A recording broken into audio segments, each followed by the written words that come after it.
రాబోయే రెండేళ్లలో అంటే 2027 జూన్ 2 నాటికి రాష్ట్రంలో కృష్ణా నదిపై అసంపూర్తిగా ఉన్న సాగునీటి ప్రాజెక్టులను పూర్తి చేయాలని ముఖ్యమంత్రి రేవంత్ నీటిపారుదల శాఖ అధికారులను ఆదేశించారు. దీనికి అనుగుణంగా లక్ష్యాలను నిర్దేశించుకోవాలని సూచించారు.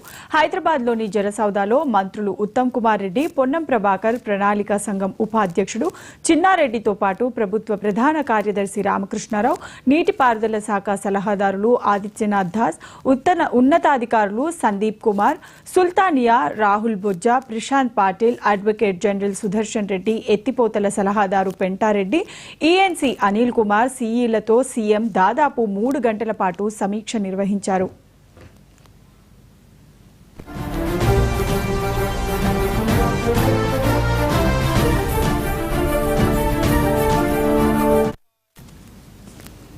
కృష్ణా బేసిన్లో ప్రభుత్వం ప్రాధాన్యంగా ఎంచుకున్న ప్రాజెక్టులకు నిధుల ఇబ్బంది లేకుండా చూడాలని ఆర్థిక శాఖను సీఎం ఆదేశించారు. భూసేకరణ వేగంగా పూర్తయ్యేందుకు రెవెన్యూ విభాగంతోనూ సమన్వయం చేసుకోవాలని, ప్రత్యేక అధికారులు పనులను వేగంగా జరిగేలా చూడాలని కోరారు.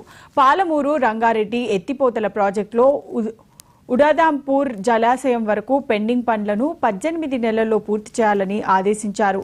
కోయిల్ సాగర్కు వచ్చే ఏడాది జూన్లోగా కల్వకుర్తి, నెట్టెంపాడు, భీమ ఎత్తిపోతల పథకాలను ఈ ఏడాది డిసెంబర్లోపు పూర్తి చేయాలని సూచించారు.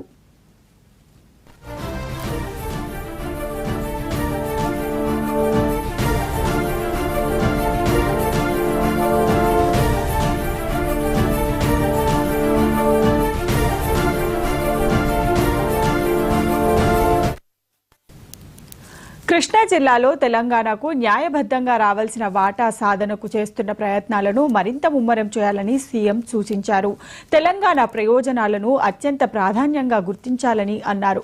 కృష్ణానది పరివాహక ప్రాంతం సుమారు 70% తెలంగాణలో ఉండగా కేవలం 30% మాత్రమే ఏపీలో ఉన్నందున కృష్ణా జిల్లాలో 70% వాటా తెలంగాణ రాష్ట్రానికి తెచ్చుకునేలా ట్రైబ్యునల్ ఎదుట పట్టుబడాలని సూచించారు. గోదావరి బేసిన్ నుంచి పట్టిసీమ ద్వారా ఏపీ తీసుకుంటున్న 90 టీఎంసీలను నాగార్జున సాగర్ ఎగువన వాడుకునేలా నీటి కోటా పెంచుకోవాలని పేర్కొన్నారు.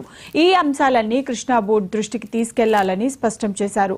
తెలంగాణ రాష్ట్రం ఏర్పాటు అయ్యే నాటికి కృష్ణానదిపై నిర్మాణంలో ఉన్న అన్ని ప్రాజెక్టులకు కేటాయించిన నిర్ణీత నీటి వాటాల విషయంలో ప్రభుత్వ వాదనలు సమర్థంగా ఉండాలని అధికారులను, న్యాయ నిపుణులను అప్రమత్తం చేశారు. పాలమూరు రంగారెడ్డి ప్రాజెక్టు చేపట్టేటప్పుడు జారీ చేసిన ఉత్తర్వుల ప్రకారం నీటి వాటాల అనుమతులు తీసుకోవాలని ముఖ్యమంత్రి సూచించారు.